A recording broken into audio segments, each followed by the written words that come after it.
Welcome back to the Barely Making It Garage YouTube channel. I'm Alan, and today we're going to be back working on the little red S10. Going to be taking a break on the walls. Got the doors about halfway done, but got some warm weather, so I want to take advantage of it and try to get some more work done on this thing. As you can see, we got a new hood for it. Picked up a Sunoco style steel bolt-on hood.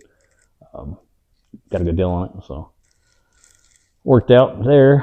That'll give us some clearance for the truck intake, because you can run the normal style intake, but with a 6.2 square port intakes, they're a little taller than the normal ones, and it's almost impossible to fit a stock hood. So these help out quite a bit. But I do got hardware now for our flywheel. So once we get our transmission crossmember all fabbed up, we're gonna pull the motor and trans back out and get it bolted together for final assembly and hopefully dropped in for good. So follow along. All right, got this thing off the ground now, so we can get up under it and see what we're gonna do here. So I got an idea. The way I did on the last two-wheel drive. Probably gonna do the same thing on this one. The second gen frame is just a little bit different, just because it's boxed back further.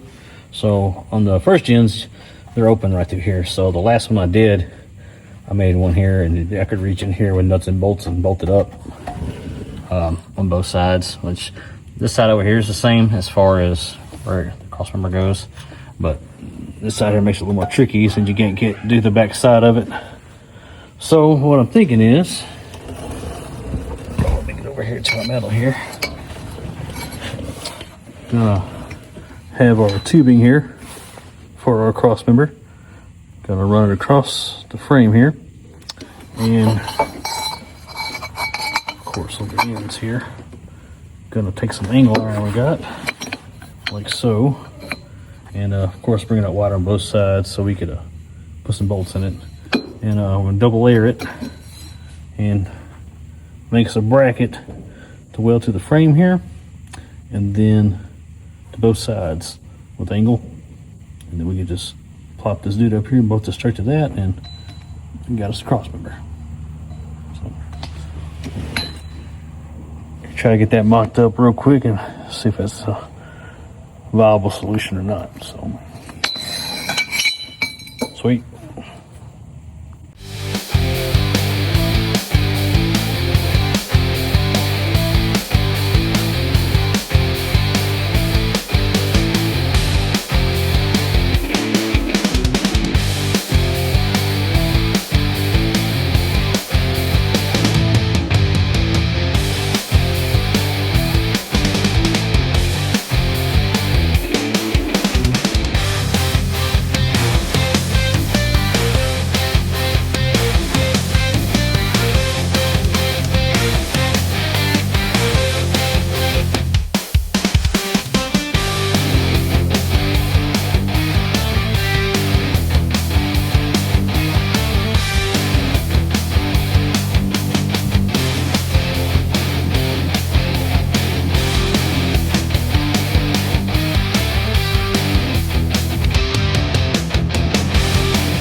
All right, so got crossmember kind of tacked up and kind of where I want to put it at.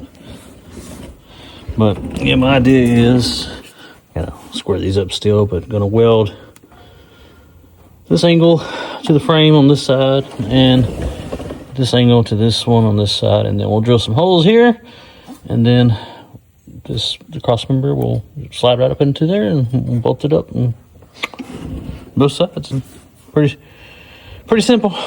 So we'll get that welded up, and then let me get over here. We'll weld us up a plate right here and box it in on the sides, make it strong, and we'll get her all welded up and give us a tab to mount our trans to. Try to keep her simple.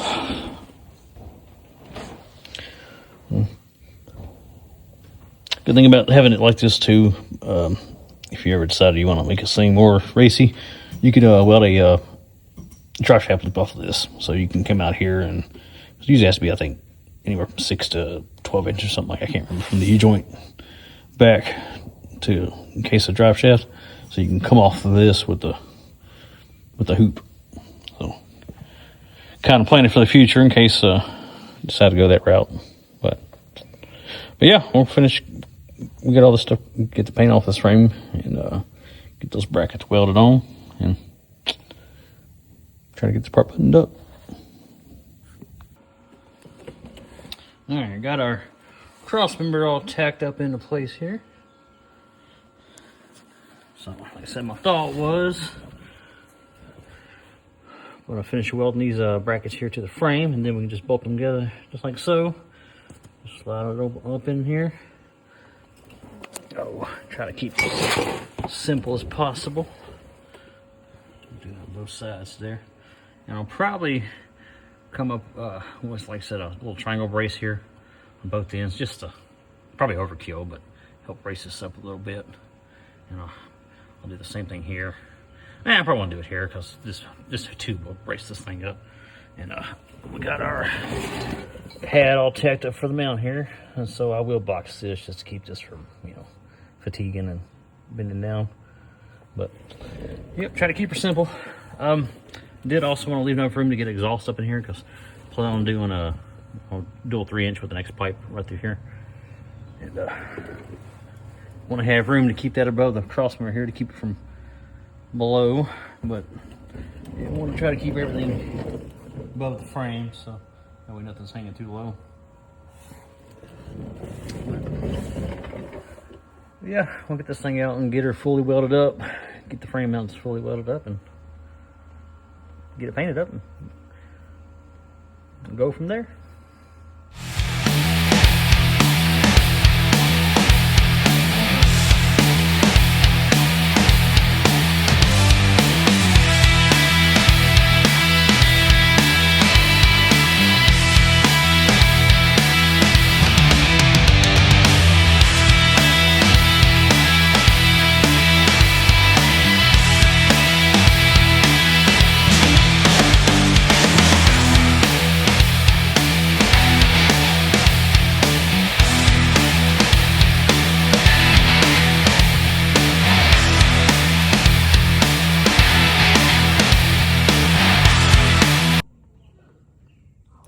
All right, well, got the old cross member finished up. Got it all fully welded up and painted. Turned out pretty good. Except got everything fully welded to the frame here, so it shouldn't go anywhere. I ended up just adding one gusset here instead of one on each side. Like I said, it's kind of overkill for just this thing being a daily driver, or nothing crazy. But yeah, it'll, like I say, just unbolt it right here and drop the whole thing out on both sides.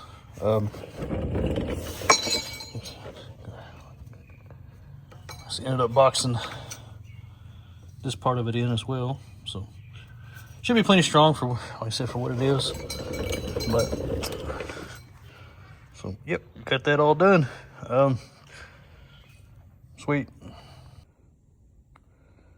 Well, I think the next thing we want to tackle before I pull the engine and trans back out is going to be the headers. Had a set ordered.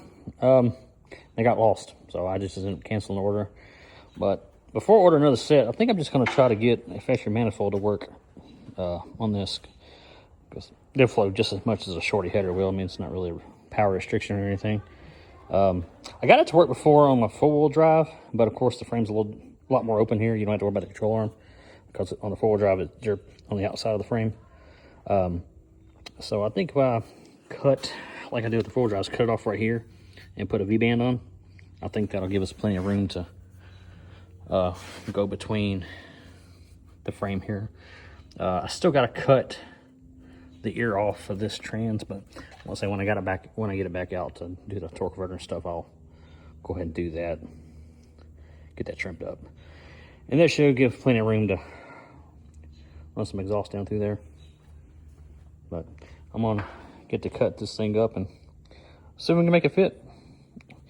Driver's side, we'll see. I've never tried doing a stock truck manifold going down with the steering shaft, so I don't know how much room we're gonna have over here. So I may actually try to mock up a driver's side first, see if it any chance of it even clearing. If it does, then I'll go ahead and modify them and make them fit, because that'll save a few bucks and won't be held up on waiting on those.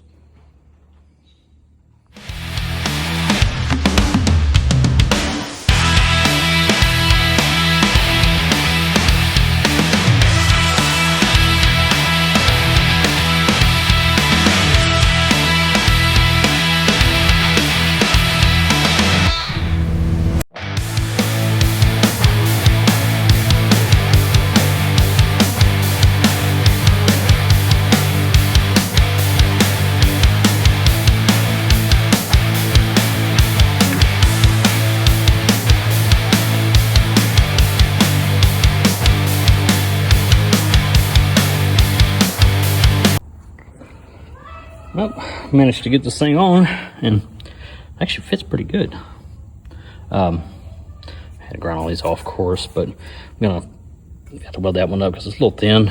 But we'll clean it up, paint it when it's all done. And I've got some heat wrap left over from the other truck, so I'll wrap them, make them look a little better, because these things is ugly looking. But yeah, should have plenty of room. Mocking it up using the stock steering shaft because it's way bigger than the aftermarket one. So if I can get it to clear with this one, I don't know for sure it clears with the universal joint style one, or the Holly one. Get on here. It's a little snug, but I think if I get it past this collar, yeah, there we go. See if we get it slid up there. It's got plenty of room.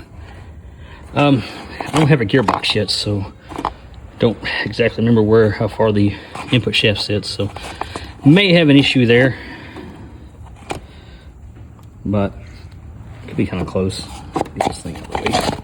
So it fits right on. It should be close. I still also have to move the column over some. I haven't done that yet, so that'll actually gain more clearance, and it'll actually push this in and out more to give us more of an angle down here to go with this gearbox if it's hitting right here. But worst case scenario, I can just notch this out and put a piece of half a tube in it or something just to give it a little clearance. But like I said, it shouldn't affect flow that much. It's not that drastic. But got plenty of room down here to run our exhaust. The only thing that's close is the control arm here. It's super close.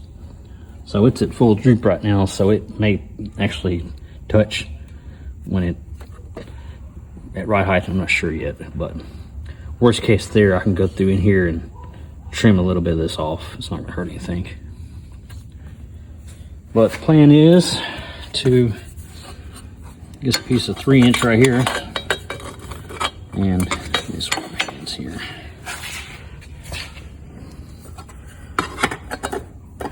Get a piece of 3" up in here like so, and angle it down. I'll probably get one more piece just to bend back the other way, and then we'll mount, take our V-bands here and mount them up to the bottom in there like so. That way we can, I like running V-bands way better than header flanges anyway. Don't have to worry about leaks no more. And plus the manifolds too, you know, they don't leak like damn cheap ass headers do. So like I said, that'll save some money too and save some time, and should prevent any header leaks and stuff. So all right, I'm gonna see if I can get the passenger side to fit and go from there.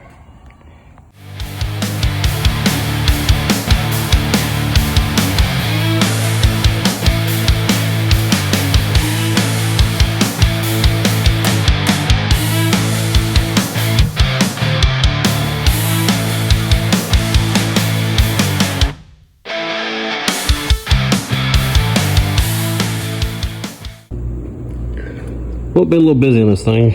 I think the last thing I recorded was getting the engine pulled out and everything. I didn't record you know, putting the torque converter and flex plate and all that stuff on is pretty self-explanatory.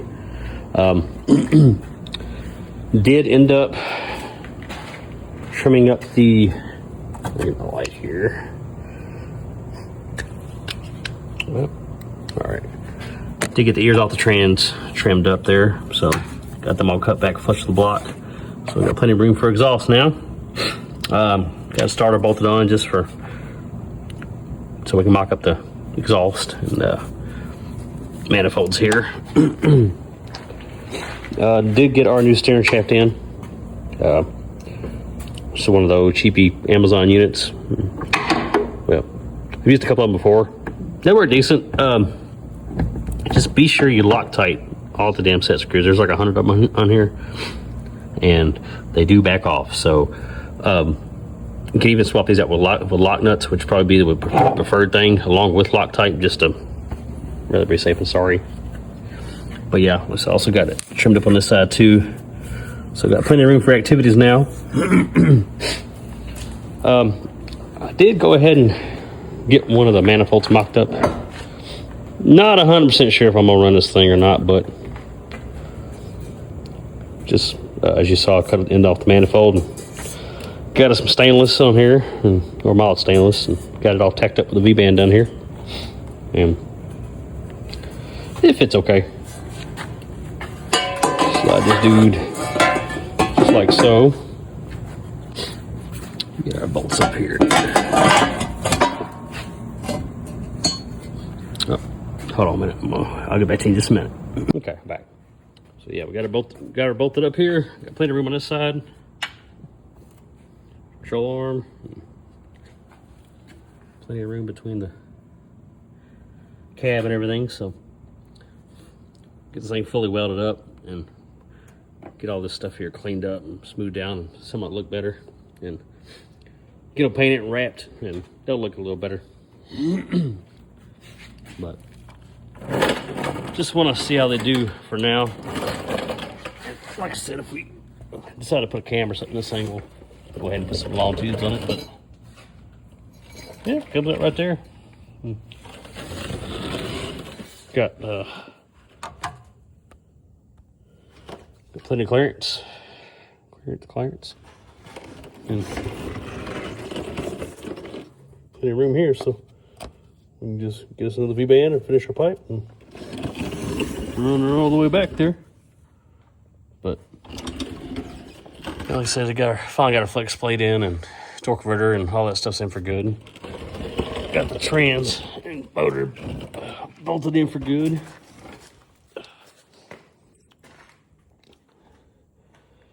But yeah, that'll probably do it for this video. Probably working on getting this driver's side mocked up. And gearbox is supposed to be here, I think, tomorrow. Gonna end up putting a ZQ8 gearbox on it just for a little better handling. Once we get that on, we can get the steering shaft mocked up, make sure it's good, and get this manifold mocked up, and that'll get that stuff knocked out. Then we'll get our balancer on and start dressing the front of this thing.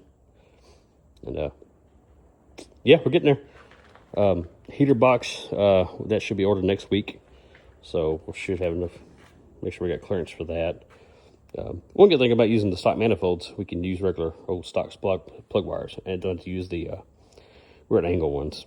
The cheaper headers, I know these Hughes back here are real bad about burning wires, and especially the ones on the back here. Once you get the heater box in, it's almost impossible to get to the plug with the header on this thing. With the header on manifold, you can go under the box and get straight to the plug wire, or straight to the plug hole. Versus the headers, the tube crosses right in front, and it's damn near impossible. So they look a little ugly, but we'll get them cleaned up and make it somewhat presentable. But yeah, well, thanks for watching this episode of Barely Making a Garage. Catch you up with the next one. See ya.